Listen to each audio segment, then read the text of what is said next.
Hello and welcome to my channel. Vice Rhino here.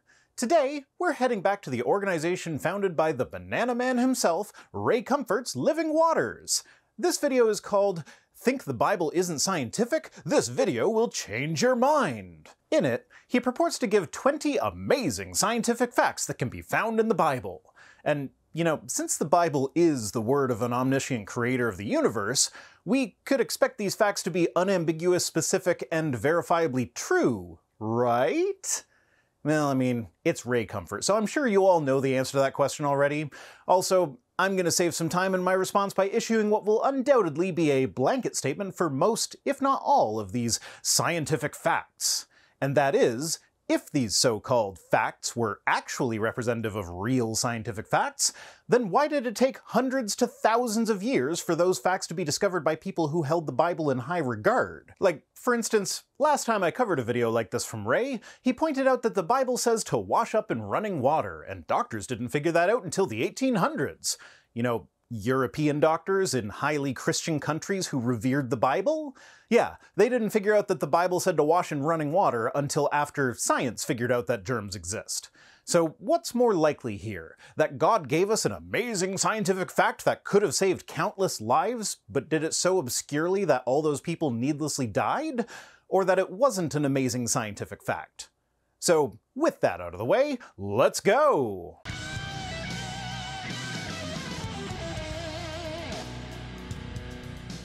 The Bible is filled with amazing scientific facts that will blow your mind.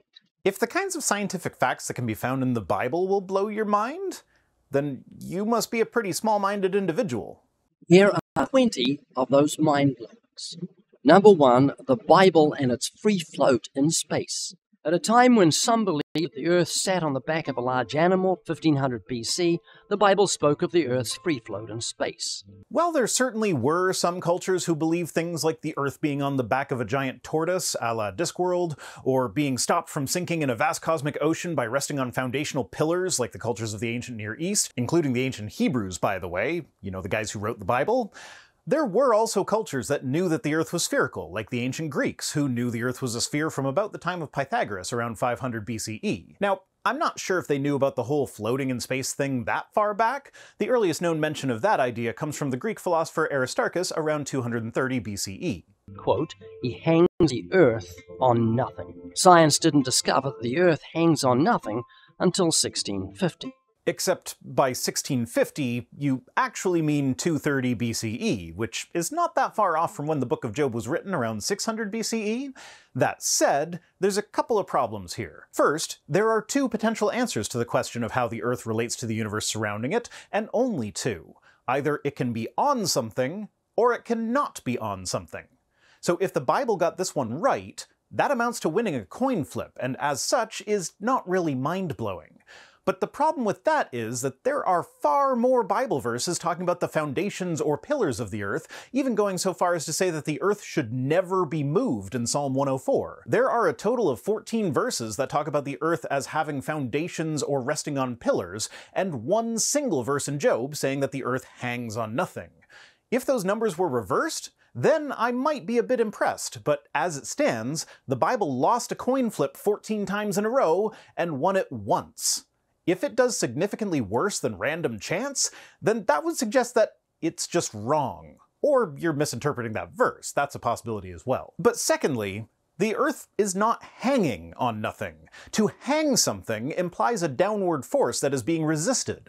No such force exists. Creationists will often say that it's the gravity of the sun that is the force that the Earth is resisting and so hanging against, but it's not resisting that force by hanging. It's resisting it through orbital mechanics, where the Earth is essentially in free fall around the sun, constantly falling towards it, but with a forward velocity that is fast enough that the Earth never quite falls into the sun, it just kind of falls around it in an ellipse. Now, I do understand that Job is a very poetic book, and literary liberties might be taken for the point of a metaphor, but hanging the Earth on nothing is not a great metaphor for the Earth orbiting the sun. He cast the Earth at a great speed that it might never fall would be far more accurate, and I'm sure someone that has a more poetic disposition than I do could think of a better way to phrase it that would actually fit in with the source material better.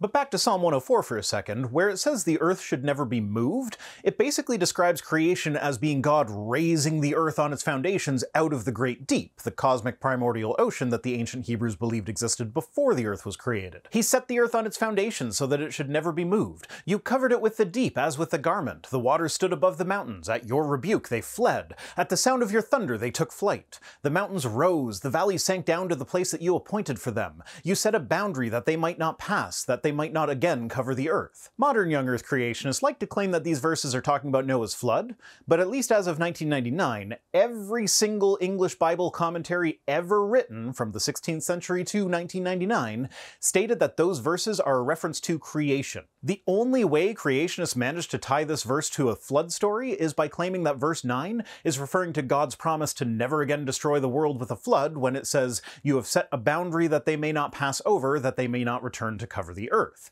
Unfortunately for creationists, this also seems more likely to be referring to the creation story rather than the flood, as a whole theme in the creation narrative is God creating boundaries to separate things. On day 1, light is separated from darkness. On day 2, the waters above are separated from the waters below. On day 3, the waters below are gathered into one place and separated from dry land. The boundary separating the great deep from the earth is the boundary being referred to in verse 9, as all scholars other than young earth creationist ones agree. And for the record, the reason my cutoff date for Bible commentaries was 1999 is not because there were a bunch published since then that refute my point.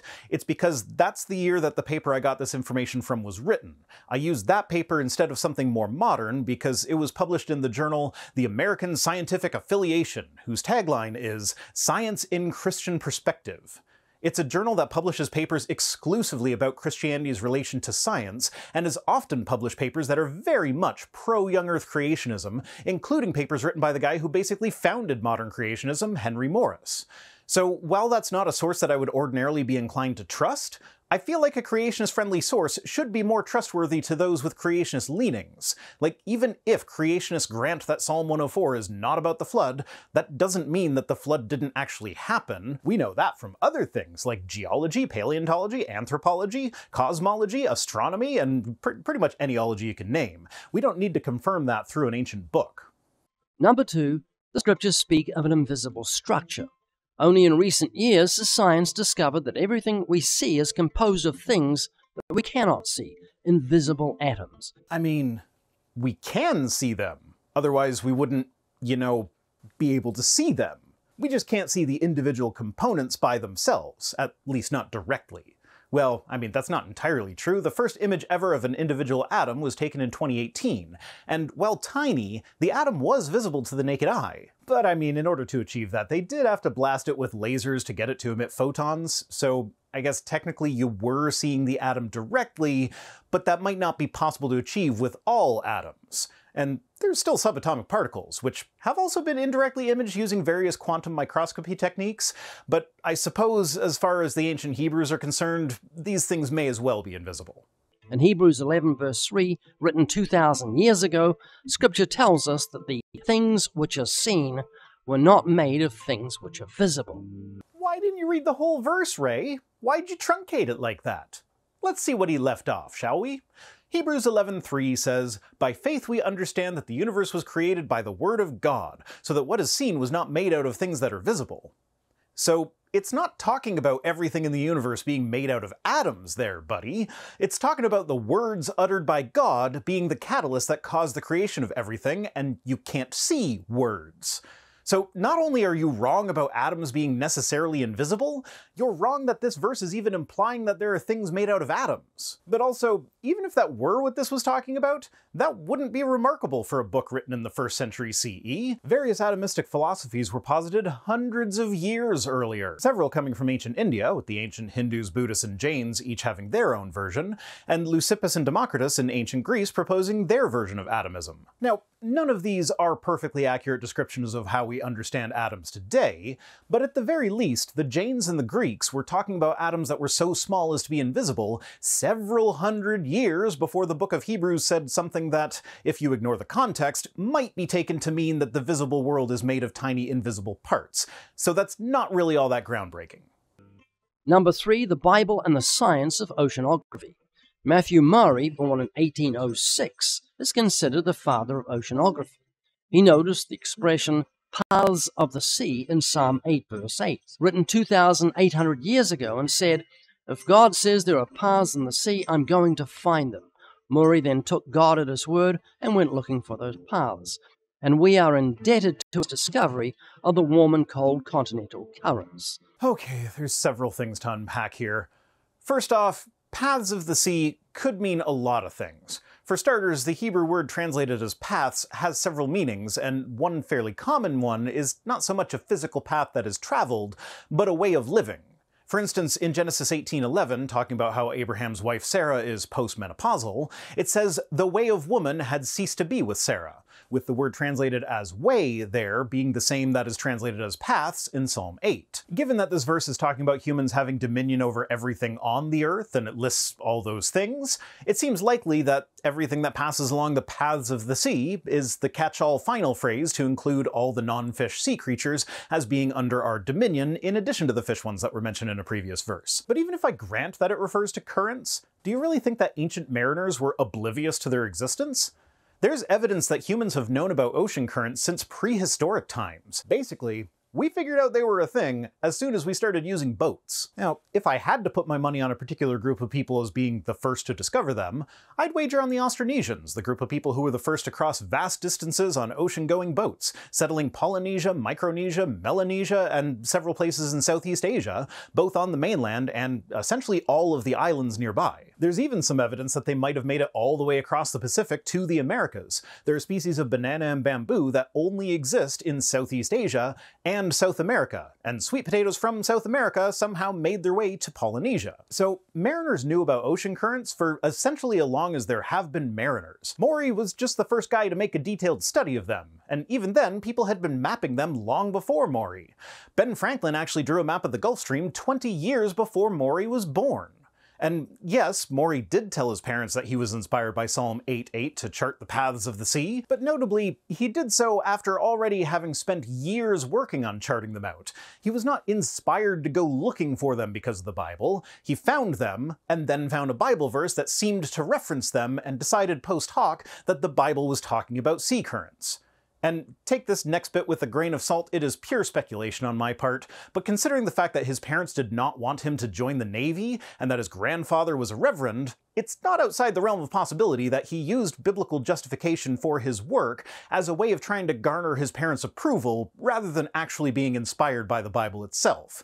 Again, like I said, that's probably not true, I probably just made that bit up, but it seems plausible to me. Actually, come to think of it, Ray's not exactly known for his honesty here, so fuck it. The whole thing I just said is true. His vital book on oceanography is still in print today.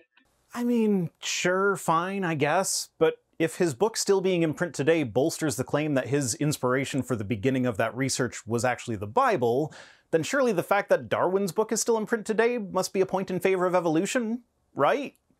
And it's not like his book is a detailed account of how he used the Bible as a tool for charting the ocean currents. His book was compiled using data collected by dozens to hundreds of ships that then reported back to him, which he then analyzed. And I know I said I'd just make this point once in the intro, but as this is probably the only item where the person who made the relevant discovery, or at least made significant progress in our understanding of an already discovered phenomenon, actually claimed that the Bible was their inspiration, it's important to point out that at best here, the Bible inspired him to start doing all of the actual science. None of the relevant data came from the Bible, and even with the help of the Bible, it took us at least 1,800 years to figure it out.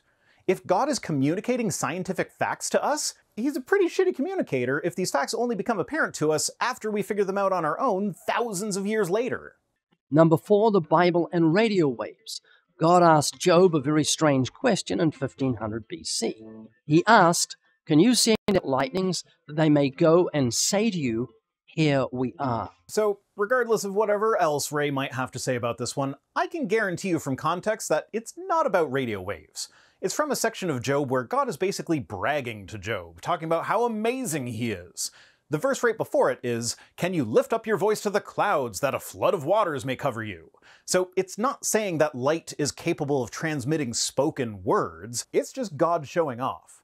Unless you think that lifting your voice to the clouds that a flood of waters may cover you is saying that one day we'll learn how to control the weather with sound waves? Because as long as we're reading science into the Bible where it's not, that's what that one should mean. Send our voice, sound waves, into the clouds and make them release their water. Oh wait, shit, that's actually a thing, is it? God damn it. Okay, well, I guess it's 21 scientific facts of the Bible. You can have that one for free in your next video, Ray. Anyway, in this chapter of Job, we also have God asking who laid the foundation of the earth, and who laid its cornerstone. So, the earth has foundations that it rests on, and also has corners. Also worth mentioning, lightning is not itself electromagnetic radiation, it's an electrostatic discharge. Yes, the flash we see is EM radiation, but the lightning itself is not. The lightning superheats the air until it emits white light, which is the flash that we see. So unless you're positing that instead of light waves, we actually talk to each other using beams of electrons— oh, motherfucker, god damn it!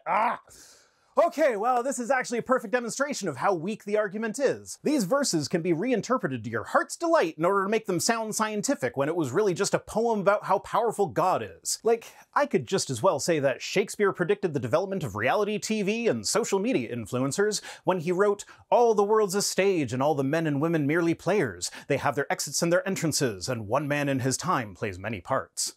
But since nobody thinks that Shakespeare was writing down the words of God, nobody goes hunting through his plays looking for things that you could count as prophetic predictions if you squint your eyes just right.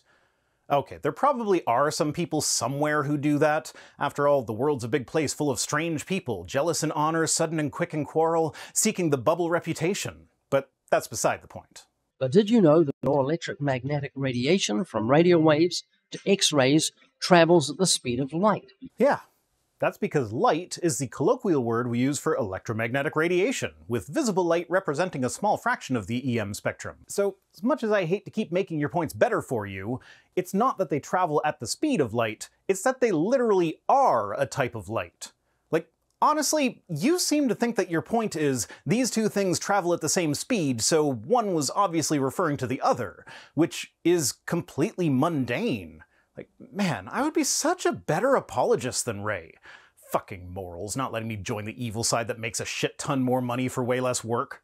Number 5, the Bible and entropy. 3 different places in the Bible indicate that the earth is wearing out like a garment. This is what the second law of thermodynamics, the law of increasing entropy, states. No, that's what an oversimplification of the second law of thermodynamics states when you forget to add the closed system caveat. That in all physical processes, every ordered system over time tends to become more disordered. Order and disorder don't come into play. It's about the energy in a system that's available to do work. Work in the physics sense of it being the energy transferred to an object by the application of force along a displacement. The second law of thermodynamics states that the entropy of a closed system will always tend toward increasing, entropy being the measurement of energy that exists in a system but is not able to be converted into work. So a high entropy system could have the same total energy as a low entropy system, but in the high entropy system more of that energy is in a form which cannot be turned into work than in the low entropy system. And since no energy conversion process is 100% efficient, in any closed system, that is a system that does not receive any outside energy and does not transfer any of its energy to the outside, the entropy of such a system will always tend to increase as the inefficiencies of the various energy conversion processes add up. This wasn't discovered by science until recently, but the Bible states it in concise terms. Number 6.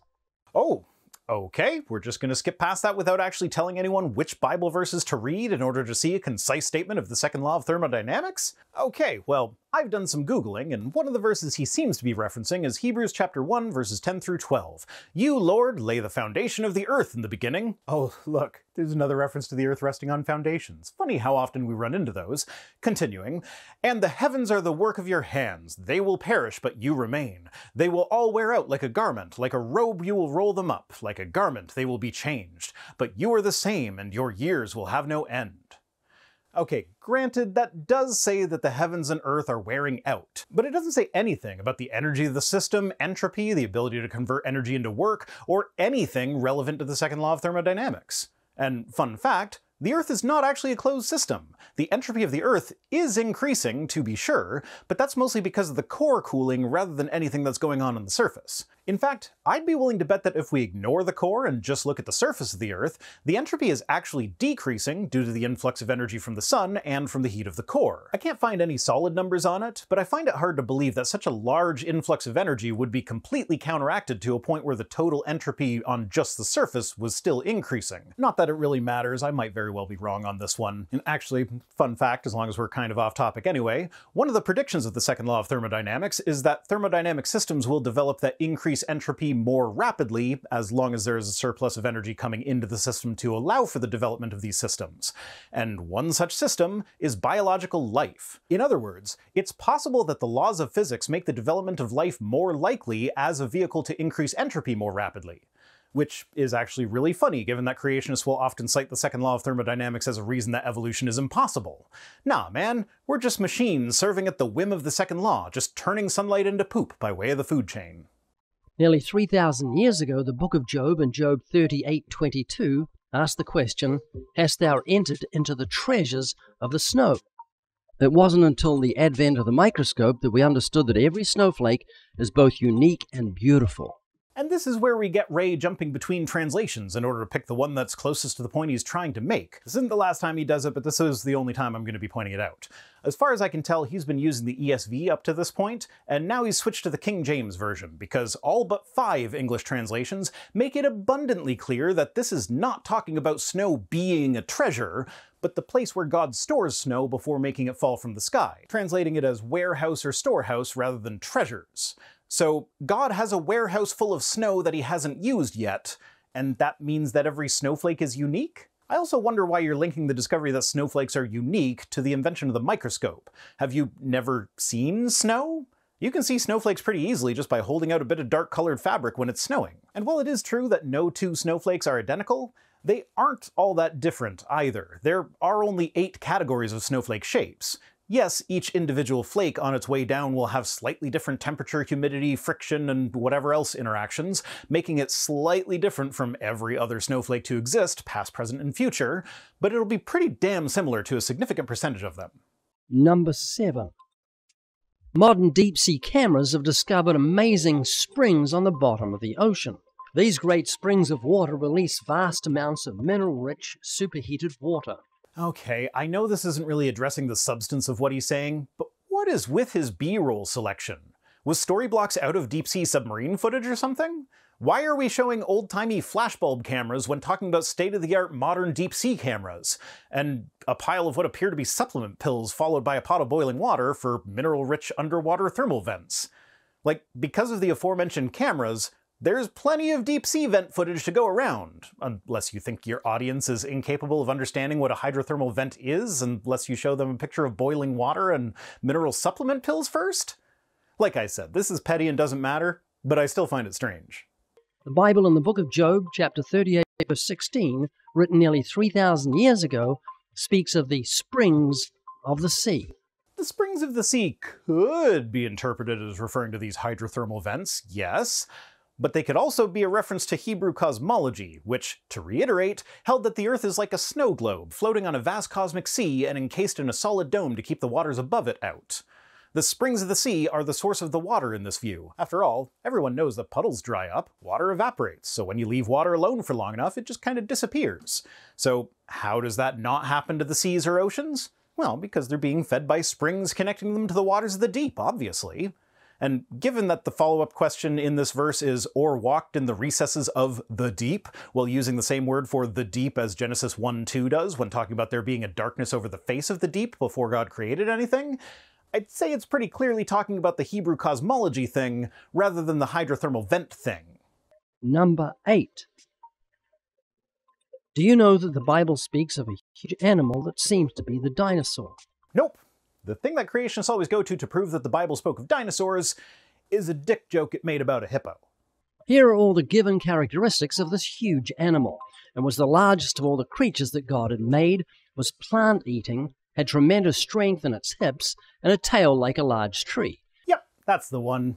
You see, tail is sometimes used as a euphemism for penis. Something so common in the human experience that in some languages, the word for dick is literally the same word that they use for tail. Sound off in the comments, you naughty Germans with your massive Schwänze.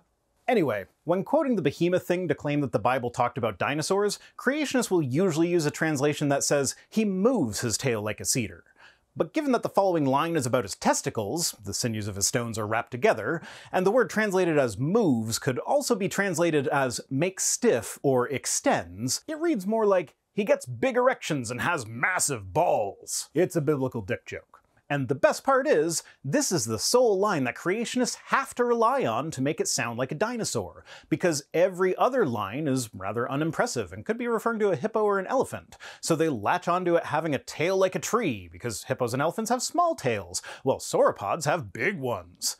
Yeah, but you know what hippos and elephants have that are big, though? Dicks. Also worth mentioning, the Bible doesn't actually say that Behemoth was the largest of all the creatures. That was Ray hyperbolizing, and it's a good thing for him that it doesn't, because that particular award goes to the blue whale, something I think we can both agree is not the subject of the Behemoth passage. God damn it, I'm doing Ray's job for him again. Would you, pick up the slack, man? Don't be so lazy. Number 9. The Bible instructs that male babies are to be circumcised on the 8th day, according to Genesis 17, verse 12. And many babies have died throughout history as a result of that command, both from infection and from bleeding out. If God had such a dislike for foreskin, maybe he shouldn't have made us with foreskins. Medical science has now discovered that this is the day that the coagulating factor in the blood is at its highest. And you don't think that the ancient Hebrews would have figured that out through trial and error? It had to be divine revelation? I feel like they could have put 2 and 2 together and realized that babies circumcised on day 8 were more likely to survive. Because I don't think the ancient Hebrews were idiots. Do you, Ray? Do you think they were too stupid to notice their babies dying? And wouldn't the revelation that blood even has a coagulating factor in it have been far more useful to humanity than an instruction to perform an unnecessary cosmetic surgery on your baby's genitals on a specific day? Number 10. Modern science has come to understand that there is a strong relationship between a person's mental and physical health.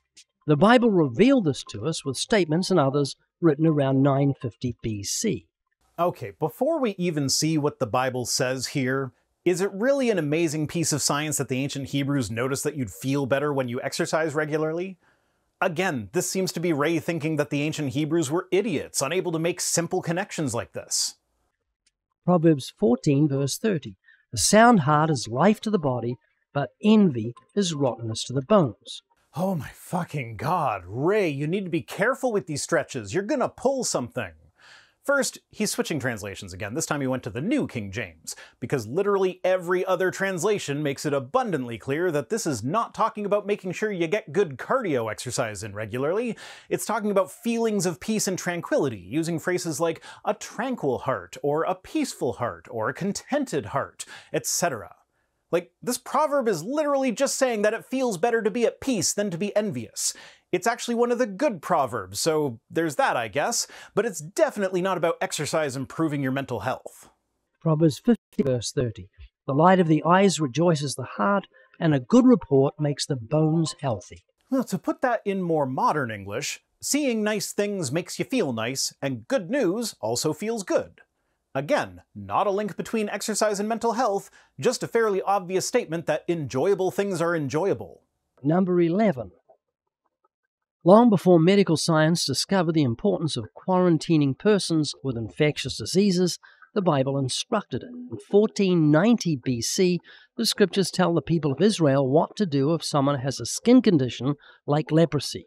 Okay, we'll get to the Bible's actual suggestions in a moment, but I do just want to address that Ray keeps giving dates for these writings that are much older than what the scholarly consensus is for them. The oldest book of the Bible is the book of Job, which was written sometime between 540 BCE and 330 BCE, with the prose being the older parts and the poetry being younger. So Ray is dating whatever scripture he's about to cite about 1,000 years earlier than the earliest scripture was written. Now, there is a legitimate way to go about this for some of the Bible, but I don't think Ray will be a big fan of this method. And that is to acknowledge the earlier material from other cultures that some of the Bible was based on. For instance, if you accept that a portion of the book of Proverbs was a reworking of the ancient Egyptian work Instruction of Amenemope, then you can date those portions of Proverbs back to 1300 BCE if you use the earlier date. With the Book of Job, you can do even better. It shows clear similarities to ancient Babylonian and Sumerian wisdom literature, some of which dates back to the 3rd millennium BCE. But I feel like acknowledging that the Bible borrowed material from other cultures that predated the ancient Hebrews would kinda undercut your claim that the ancient Hebrews had advanced scientific knowledge as a result of their having a direct line to the creator of the universe. He is unclean, he shall dwell alone, without the camp shall his habitation be. Leviticus 13:46. This is a fun one and requires a bit of a deep dive. Leviticus 13 is the main chapter of the Bible dealing with leprosy, or Hansen's disease, and it describes the procedures for diagnosis by a priest for several different presentations of the disease. The easy thing for me to do here would be to point out that Hansen's disease spreads through close and prolonged contact with an infected person over a period of months, which would make it rather easy to figure out that if you stay away from an infected person, you won't get it, so maybe we should exile the infected people. But when have I ever made things easy on myself, right? No, that's not how it works here. The Bible is the only source to mention leprosy in the Middle East prior to Alexander the Great's return from India in about 325 BCE. Before that, it was exclusively known in writings originating in India. On closer inspection, the symptoms described in Leviticus 13 don't really fit all that well with leprosy, and the use of words associated with the specific disease of leprosy didn't show up in any of the texts until the Septuagint translation into Greek in the 3rd century BCE, after leprosy had been introduced to the region. And on even closer inspection, the list of symptoms that are attributed to leprosy, or rather to the Hebrew word zara'at, don't actually fit any known skin disease, though several have been posited. Notably though, many of the suggested skin conditions that might fit the bill are things that are not contagious, like psoriasis and eczema, which would then take this from being a prescient keep contagiously ill people away from healthy people to stop the spread of the disease, to a cruel, that person looks gross, I don't want to see them, make them go away. But some scholars have suggested an alternative that actually makes the ancient Hebrews look pretty good when compared to their neighboring cultures, which also practiced the exiling of people with skin conditions, by the way, making this not an amazing scientific thing that only people with a direct connection to God could have known, but just a cultural practice in the area. Anyway, the alternative is that, like I stated before, there actually is no known disease that fits the description of Zara'at in Leviticus 13, so they've suggested that this chapter, rather than being written to get the sick people away from the healthy ones, was actually written as a way to ensure that anyone who submitted to a priest's examination was found to not meet all the criteria of the disease, and so would be allowed to remain in the camp. Basically, it amounted to the Hebrews putting on a show for their neighbors of still exiling people with skin conditions, without actually exiling them just because of the skin condition. So, while this does make the ancient Hebrews look slightly more compassionate than their neighbors, it does not suggest that they innovated the practice of quarantine before the rest of the world figured out that you can get sick by being near a sick person. Number 12. Science expresses the universe in 5 terms: time, space, matter, power, and motion. Well, that's not entirely true. Space and time are one thing, space-time, and matter, power, and motion could all be one thing as well, depending on how we look at it. Those all seem to be related to energy. Matter is essentially frozen energy. I don't see what power could possibly be other than energy, and motion, well, motion could go either way. Thanks to Newton's laws of motion, if the default state of the universe was motion, and there was no outside force acting on it, then technically that motion would require no energy to maintain. So that's not necessarily energy, but motion in the sense that we generally intuitively understand it does require energy. And depending on which model of theoretical physics we're working with, those are not the only things. Quantum fields, for instance, aren't covered by anything on your list. Though I suppose with quantum field theory, everything would just be covered by that one item, quantum fields. Spacetime is a quantum field, and the Higgs field is what gives matter its mass. Well, I might be misunderstanding this one. Quantum physics is hard for highly educated theoretical physicists to fully understand, so I will fully admit that I am out of my depth when it comes to this quantum shit. My point is, those 5 things are not the only attributes of the universe, and depending on how you look at it, there's even fewer than that. Genesis 1 verses 1 and 2 perfectly revealed such truths to the Hebrews back in 1450 BC. Quote, "In the beginning, time, God created, power, the heavens, space, and the earth, matter. The Spirit of God was hovering, that is motion, over the face of the waters." Again, that is a huge stretch. Like, literally any full description of anyone doing anything would cover that. This morning, Joe walked over to the pile of boxes. We have this morning, time, Joe walked, power and motion, over to the pile, space, of boxes, matter. If that's the bar you set for describing those features of the universe, then pretty much every written document throughout history has hit that bar at some point. I mean, not every document. Some of those are boring things like transaction receipts. Every document with a narrative, let's say. Number 13. Plants need sunlight, water, and minerals in order to grow and to make their own energy and food. If plants do not get sunlight and yet have water and minerals, they cannot produce chlorophyll. They will then die. It's interesting to note, therefore, the chronological order of the Genesis creation. You mean like how God created plants on day 3 before he created the sun on day 4? God created light first, Genesis 1 verse 3, and then he created water, verse 6, and then soil, verse 9, and then he created plant life, verse 11. Oh, wow. You really did mean that. Yeah, okay. God created light on day 1.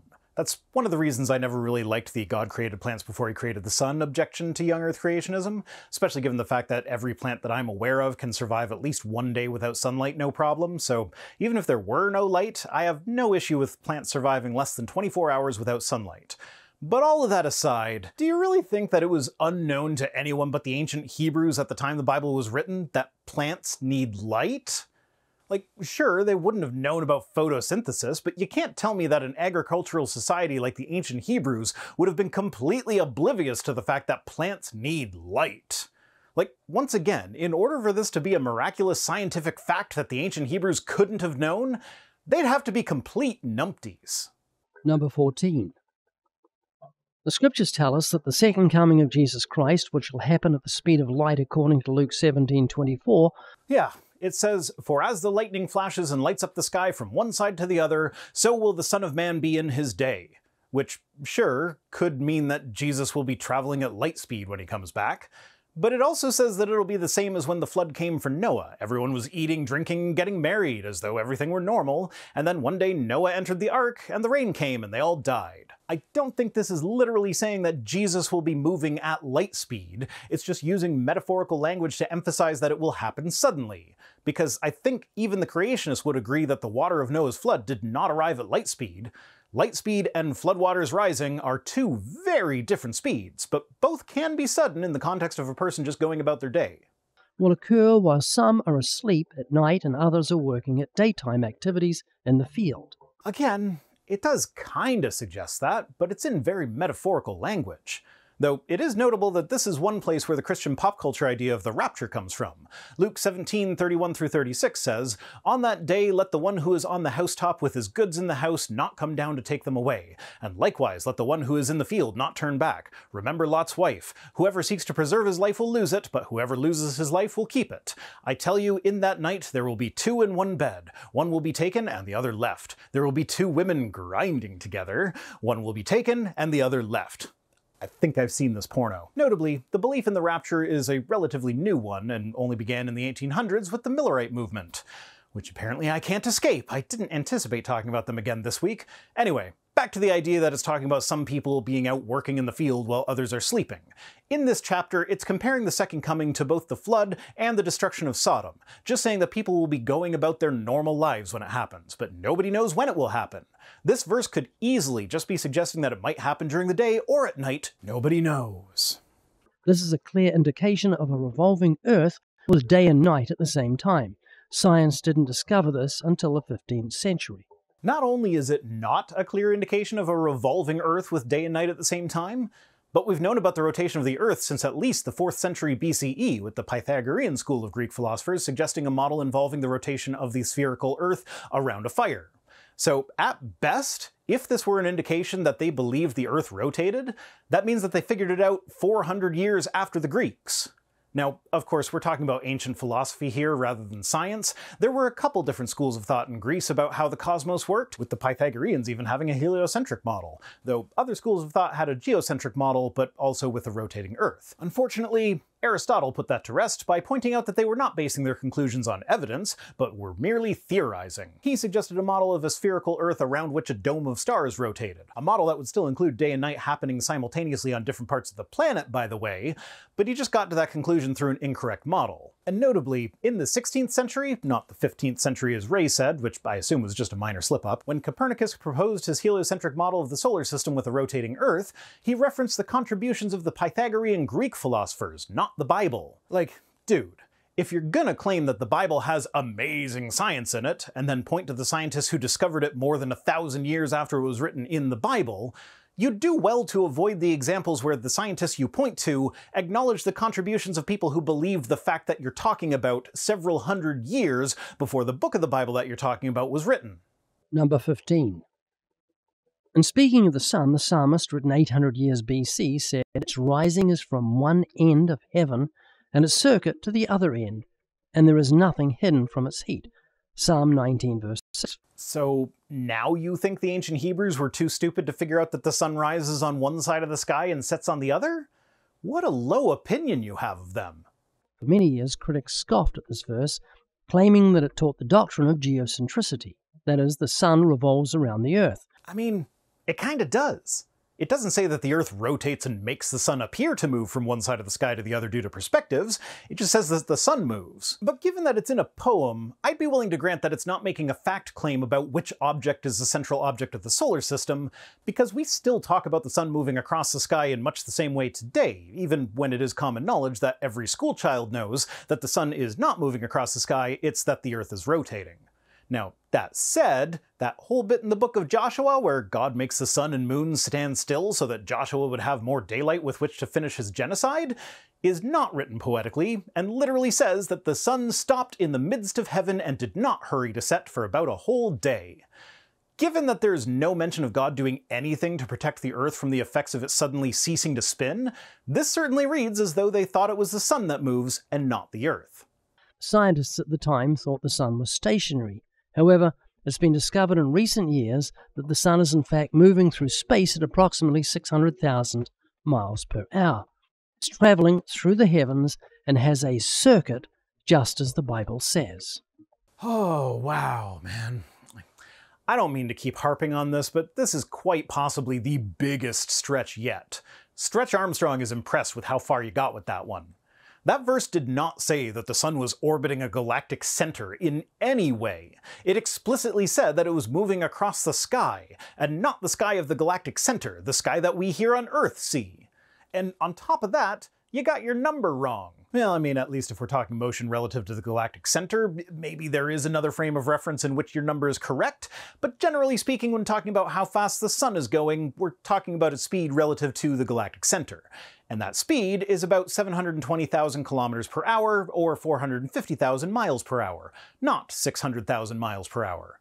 Bit of a nitpick to be sure, but if we're getting our scientific facts from the God who created the universe, we'd expect them to be extremely accurate, would we not? Being wrong by nearly 30% seems like a bigger error margin than should be acceptable for an all-knowing being who doesn't just know all, but created it in the first place. Number 16.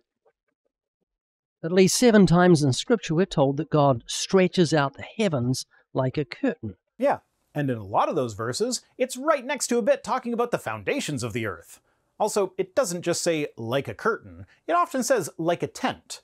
In Job, it even says it's like a tent over the circle of the earth, thus implying a flat circular earth over which God pitched a tent, with that tent being the heavens. Isaiah 40 verse 22. Yeah, that'd be the one that calls the earth a circle. And fun fact, a circle is not a sphere.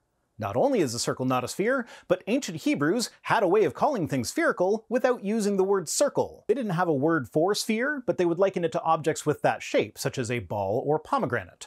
So the use of circle there indicates just that. The Earth is a circle, a two-dimensional shape, not a sphere.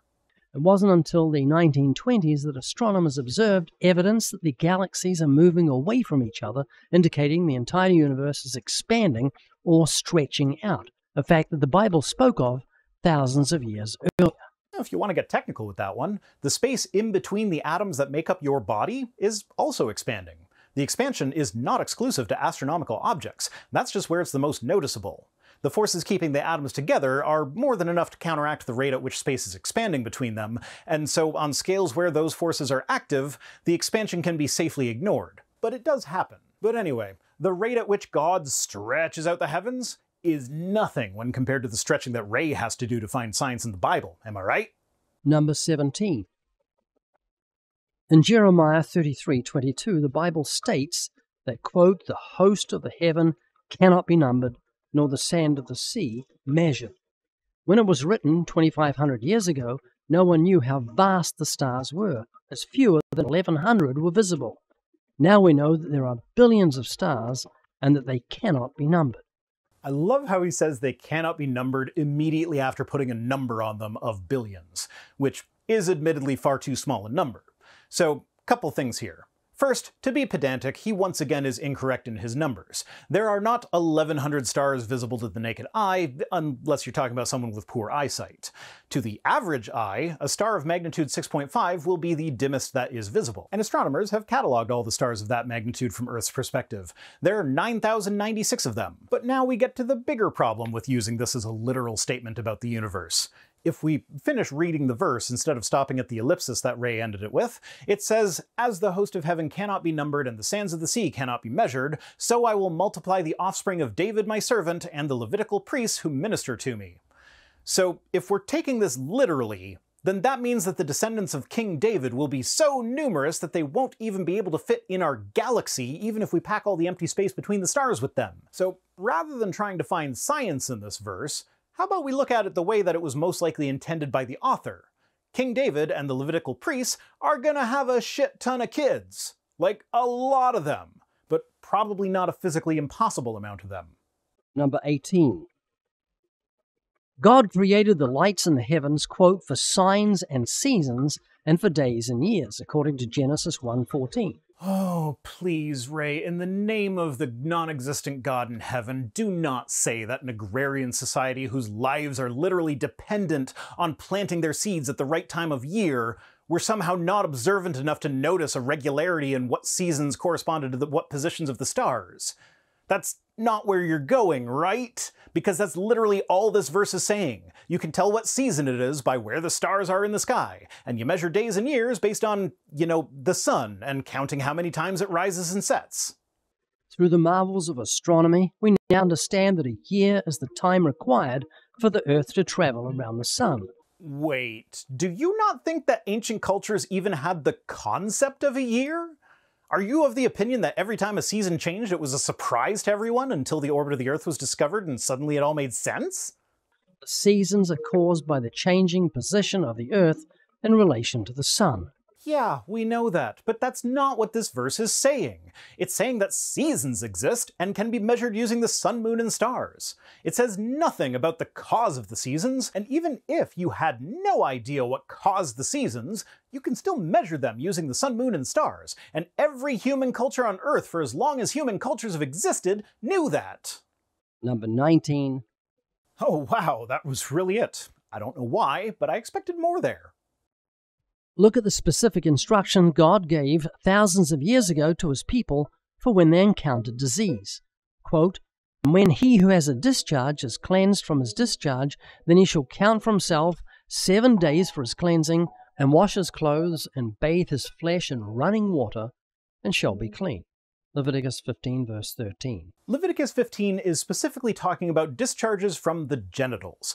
The first part, for which the washing in running water is a part of the cleansing procedure, is unclear what is meant by discharge, but it could be anything from a discharge resulting from an STI to just ordinary ejaculation, but in a manner not covered in the subsequent verses.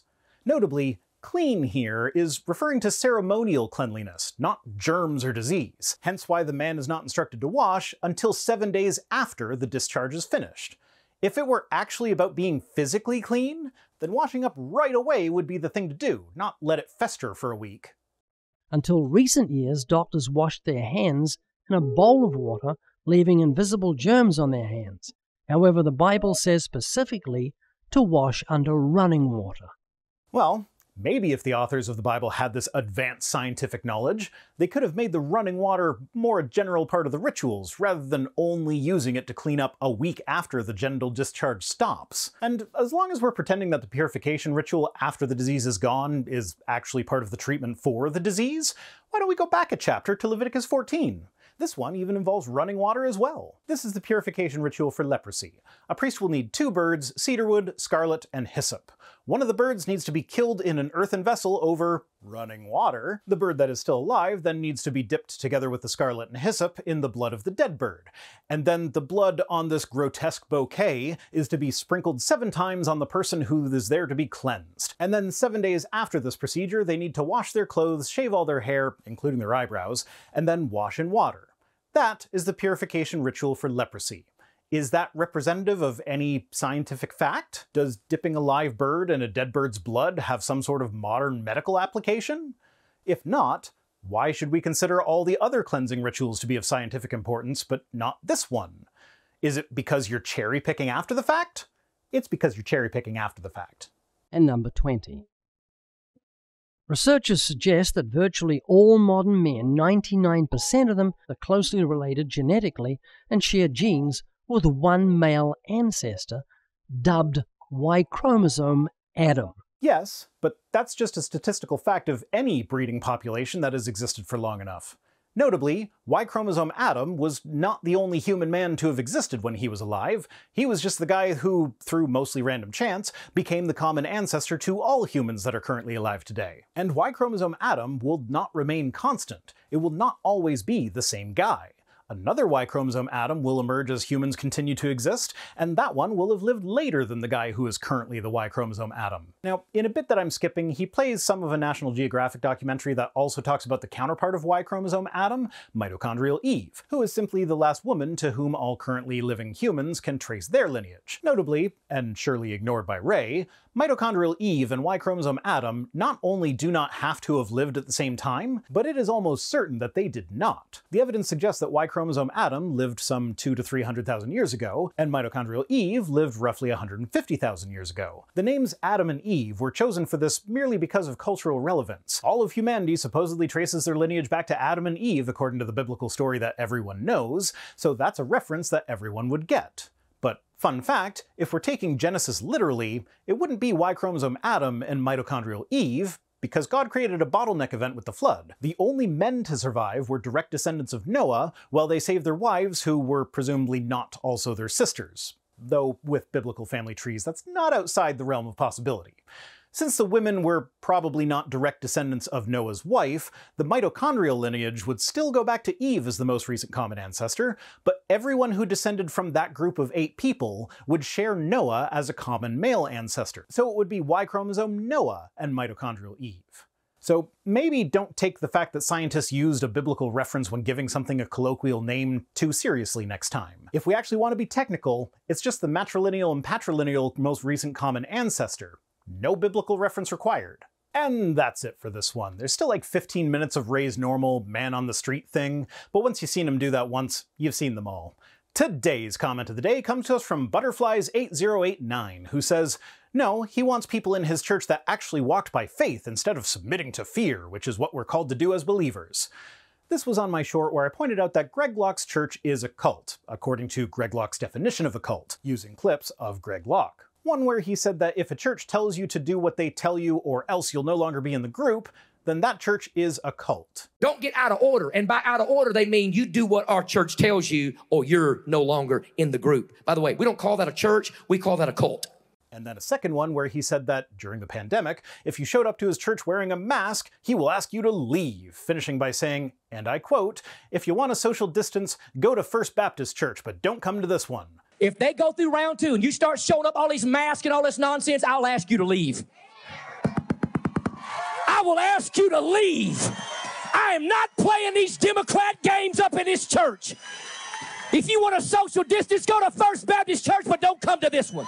In other words, if you don't do what Greg tells you to do, you can't be a part of Greg's church. You're out of the group. I think that's fairly straightforward, but apparently it's just that he wants people who don't submit to fear, because believers aren't supposed to submit to fear, except the Bible literally says that the fear of the Lord is the beginning of wisdom. It tells you to fear God over and over and over again. As believers, you are not called to avoid submitting to fear. You are specifically told to submit to fear. It's just a specific fear of something that can't be demonstrated to exist, and who communicates solely through people like Greg Locke, who have a financial interest in keeping you under control, rather than fear of something real that could, you know, kill you or your loved ones. Thanks for watching. I'll be back next Friday with more, but if you need to get your Rhino fix in before then, I live stream with Cirrus every Wednesday at 8:30 Eastern on my other channel, The Watering Hole, and I stream with my partner every Tuesday at 1 p.m. Eastern here. Thanks to Tim Robertson for being my Patreon and sponsorships manager, and special thanks as always to my patrons, Saloof, Jethro Elfman, Nemisor Kolboth, and all the rest, who are the Stretch Armstrong dolls allowing for the scientific and biblical connections that are my channel. If you'd like Ray Comfort to do his best to break you, you can join us on Patreon for as little as $1 per week over at patreon.com/ViceRhino, or by supporting the channel in one of the other methods that can be found at links.vicerhino.com, which is also where you'll find links to my other projects. If for whatever reason you want to send me stuff, my P.O. Box address is in the description. See you next time!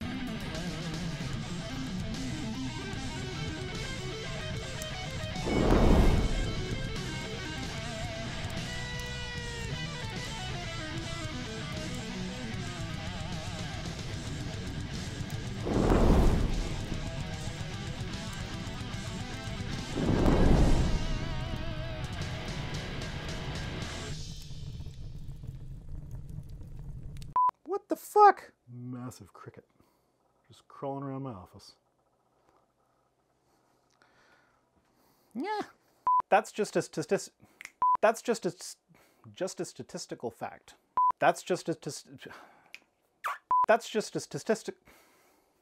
Just a statistical fact. Just a statistical fact. Just a statistical fact. Just a statistical fact. That's just a statistical... God damn it.